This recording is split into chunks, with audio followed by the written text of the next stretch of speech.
mbokk yi on s'est beaucoup battu pour un projet te projet boobu mooy sauver le Sénégal ay at juróom-ñeenti at ñuy xeex joxuñu nit xaalis.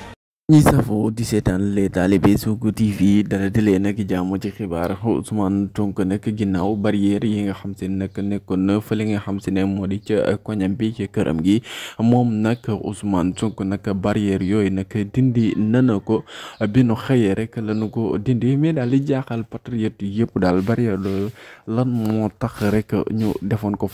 foofu noonu quoi ak ban signification la amoon ba tax ñu def li nga xam moo di barrière ndax kenn xamul ba tax na nag Ousmane Sonko nag dina mën a continuer xëy na du yàggul dara nag mu amal li nga xam te moo di ay activité yoo xamante ne si nag patriote yu bare nag doon nañ ko xaar pour rek namm nañ ko torop nag ki nga xam te moo di pro vraiment man moom xoolal ku la namm mais taalibe Sonko moom vraiment namm na la billaahi sa taalibe bi namm na la trop ndax damaa gëj a gis sa kanam xoola jël sa caravane surtout nag nawet bii muy taw nga jaacu digg benn Dakar di def lu la neex di fël di falaale sànneeku def lu la saf say noon duñ ci mën dara